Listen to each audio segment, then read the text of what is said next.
আজ বানাবো দারুণ একটি রেসিপি। সেটা তোমরা গরম ভাত, ঠান্ডা ভাত, যে কোনো ভাতের সাথেই তোমরা খেতে পারো। কি ভাবছো কি এমন রেসিপি? পুঁই ডাঁটা তরকারি খেয়েছো, জানি শাকও খেয়েছো, কিন্তু এইরকম বড়া কি খেয়েছো? আমি আজকে বানাবো পুঁই ডাঁটার পাতার বড়া। আর তার সাথে দিয়েছি ডাল, তারপরে তোমার ধনে পাতা। কীভাবে আমি এই রেসিপিটা বানালাম সেটা তোমাদের সাথে শেয়ার করব।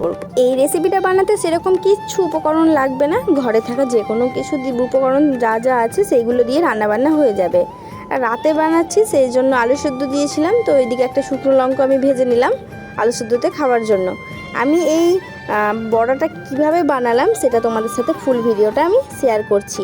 নমস্কার, বাঙালি রান্নাঘরের সকলকে স্বাগত জানাই। বড়দের প্রণাম আর ছোটদের ভালোবাসা জানিয়ে আজকের একটি নতুন রেসিপি শেয়ার করব।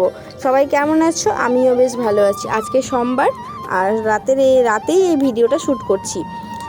আমি পুরো রান্নাবান্না করা হয়ে গেছিলো, সেইগুলো সব শেষ হয়ে গেছে। তো রাতের জন্য আবার এই বড়াটা ভাজবো, একটু অল্প করে পাঁপড় ভাজবো আর আলু সেদ্ধ, ব্যাস ঘি দিয়ে হয়ে যাবে রাতে।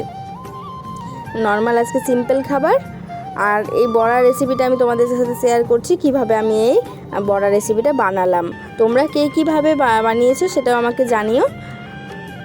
আমি ধনেপাতার বড়া গোটা গোটা ধনেপাতা দিয়ে খেয়েছি, আর পুঁইয়ের পাতার বড়াটাও আমি একদম গোটা গোটাভাবে পাতাটা মানে ডালের সাথে করে সেটাও পকোড়াটা মানে বেগুনি টাইপের করে খেয়েছি। তো আজকে রেসিপিটা একদম অন্যরকম, দেখতে থাকো। আমি প্রথমে রাতে ডাল ভিজিয়ে রেখেছিলাম। ডালটা যখন প্রায় অনেকটা ভেজানো হয়ে গেছে, তারপরে আমি ধুয়ে মিক্সিতে লবণ, একটু কাঁচা লঙ্কা, দুটো টুকরো রসুন দিয়ে আমি পেস্ট করে নিয়েছি। তারপরে পেস্ট হয়ে গেলে এর মধ্যে লঙ্কার গুঁড়ো, লবণ, কালো জিরে, হলুদ গুঁড়ো আর দিয়ে দিচ্ছি ধনে পাতার একটা পেস্ট। এটা আমি ফ্লেভারের জন্য দিচ্ছি, আমার কাছে করা ছিল, তোমরা না চাইলে নাও দিতে পারো। আমি পেস্টের মধ্যে বেশ কিছুটা পরিমাণে দিয়ে দিচ্ছি, তাতে মানে বড়ার মানে টেস্টটা খুব ভালো আসবে। আর এদিকে অনেকটা পরিমাণে পুঁই শাকের পাতা আমি টুকরো টুকরো করে কেটে নিয়েছি, সেগুলোকে ধুয়ে জলটা ঝরিয়ে এবার আমি ওই বড়ার মানে তোমার ডালের মধ্যে আমি মাখিয়ে নিচ্ছি। এটা একটু হালকা মাখিয়ে রেখে দেবো কিছুক্ষণের জন্য।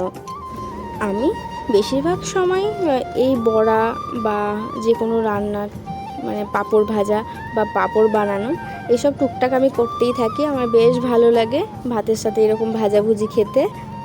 আমার মতো কারা কারা ভাতের সাথে একটা ভাজা মানে ভালোবাসো সেটা আমাকে কমেন্ট করে জানাবে। কিন্তু অন্য সময় তো যে কোনো ডালের বড়া, নর্মাল শুধু ডালের বড়াই খাওয়া হয়। এখন আমি ডালের সাথে আমি যে কোনো একটা পাতা বলো বা কিছু এই সব খেতে মানে বানাতে খুব ভালোবাসি, খেতেও খুব ভালোবাসি।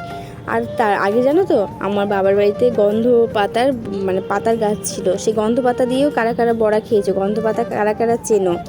আমরা আগে গন্ধ পাতা মানে বড়াটা অনেক খেতাম, খুব ভালো লাগে। এখন আর সেরকম দেখতে পাওয়া যায় না, বাজারে গেলেও কোনো দিন খুঁজে পাই না, পেলে অবশ্যই কিনবো। তারপরে দেখো কড়াইটাকে আমি ভালোভাবে গরম করে নিয়েছি। এবার আমি বেশ অনেকটা পরিমাণে তেল দিয়ে দিয়েছি। তার মধ্যে এবার আমি বড়াগুলোকে সাইজ মতো একটা একটা করে দিয়ে দিচ্ছি। এই কড়াইটা দেখে মনে হচ্ছে না এত, মনে হচ্ছে নতুন না গো, বেশ 6-7 মাসের হয়ে গেল এই কড়াইটা। আমি খুব শখ করে এই কড়াইটা কিনেছিলাম, আমার খুব পছন্দের। আমি এটাকে খুব মানে যে কোনো কিছু আমি যত্ন করে রাখি, তার থেকে বেশি যত্ন মনে হয় আমি এই কড়াইটাকে করি। আমার এত ভালো লাগে এই কড়াইটা রান্না করতে। আর যে কোনো রান্না আমার আমি বেশিরভাগ এই কড়াইটা আমি কিনেছিলাম এইসব বড়া বা কোনো কিছু ভাজাভুজি করার জন্য। এই কড়াইটা আমি ছোট্ট কড়াইটা কিনেছিলাম, যাতে আমার ভাজা টাজা করতে খুব সুবিধা হয়, অল্প তেলে আমার যেন ভাজাগুলো হয়ে যায়। ঠিক দেখো একটু লেগেও যায় না, কিচ্ছু না, এত সুন্দরভাবে যে কোনো বড়া বা যে কোনো ভাজা বলো কি সুন্দরভাবে হয়ে যায়। আলু ভাজা যখন করি তখনও খুব সুন্দরভাবে আলু ভাজা হয়ে যায়। তাই আমার ইচ্ছে ছিল লোহার কড়াই একটা কেনা, ছোট্ট একটা লোহার কড়াই, তাতেও রান্না করতে বেশ ভালো লাগে। আমি সবার ভিডিওতে দেখেছি লোহার কড়াইয়ে রান্না খুব তাড়াতাড়ি হয়ে যায়, আর খুব একটা মানে কড়াইয়ে দাগ পড়ে না, কড়াই মানে তেলের দাগ হয়ে যায় না। আমি এই কড়াইটা তো রান্না করি, সাইডগুলোতে একটু হয়তো দাগ হতে পারে, কিন্তু একদম ভেতরটা একদম চকচক করছে আয়নার মতো, একদম আমি দাগ হতে দেই না। আমার খুব যত্ন সহকারে এই কড়াইটা আমি ব্যবহার করি, আমার খুব প্রিয় একটা কড়াই এটা। বিয়ের আগে ড্রেস, পোশাক, মেকআপ এই সবকে যত্ন করতাম, আর বিয়ের পরে এখন এই কড়াই বলো বা আর কোনো জিনিস বলো সেগুলোকে যত্ন করে করে ব্যবহার করি। মানুষ কতটা পরিবর্তন, তাই না? আর রাতের খাবারের জন্য তো এদিকে আলু সেদ্ধ দেওয়া হয়েছিল। আলু সেদ্ধটা মাখবো পেঁয়াজ দিয়ে, কাঁচা লঙ্কা আজকে দেবো না, শুকনো লঙ্কা দিয়েই মাখবো। আলু সেদ্ধ বেশিরভাগ সময় শুকনো লঙ্কা দিয়েই ভালো লাগে খেতে। আর এদিকে বড়াগুলো দেখো উলট পালট করে উল্টো পাল্টা করে আমি ভেজে নিচ্ছি। তারপর সাইডে একটু করে রেখেছিলাম, জলটা ঝরে যাবে, জলটা ঝরিয়ে রাখার জন্য। এই বড়া গরম ভাতের সাথে ব্যাস একটা পেঁয়াজ কেটে নিয়েছি, আর একটা কাঁচা লঙ্কা বা শুকনো লঙ্কা ভাজা, আর ঘি, আর কিচ্ছু লাগবে না, বিশ্বাস করো। সত্যি ভাত খাওয়া হয়ে যাবে, আর কোনো সবজি লাগবে না। এত সুন্দর লাগে এই পুঁই ডাঁটার পাতার বড়াটা খেতে। একবার বানিয়ে দেখো, সেরকম ঘরোয়া উপকরণ কিচ্ছু লাগলো না, দেখতেই পেলে ওইরকমভাবে বানাবে, খুব ভালো লাগবে। আর আমি প্রথমবারটা ভেজে নিলাম, দিয়ে আমি খেতে দিয়ে দিয়েছি ওইদিকে, আর ওইদিকে ওগুলো আমি একে একে দিয়ে দেবো। আর এদিকে বাকি যেগুলো ডালের এগুলো পেস্টগুলো ছিল সেগুলো সবটা দিয়ে এবার আমি একবারেই দিয়ে দিচ্ছি। এবারে সাইজটা একটু বড় বড় হয়েছে, এবার একবারে দিয়ে দিলাম। এই ভিডিওটা তোমাদের কেমন লাগলো, আর বড়াটা কি আমি ঠিকঠাকভাবে বানিয়েছি সেটা আমাকে কমেন্ট করে জানিও। আমার এই ভিডিওটা কে কোথা থেকে দেখছো, ফেসবুক থেকে দেখে থাকলে ফলো করে দিও, আর ইউটিউব থেকে দেখে থাকলে সাবস্ক্রাইব করে দিও। আমার ভিডিও তোমাদের কেমন লাগছে সেটাও কমেন্ট করে জানাতে ভুলো না।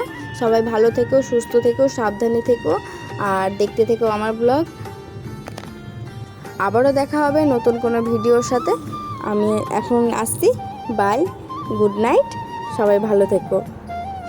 আর আমার ব্লগ দেখতে ভুলো না, একটা ভালো লাগলে একটা লাইক, কমেন্ট আর শেয়ার করে দিও। ধন্যবাদ। পারলে এই বড়াটা একবার বাড়িতে বানিয়ে খেয়ে দেখো, অসাধারণ লাগবে খেতে।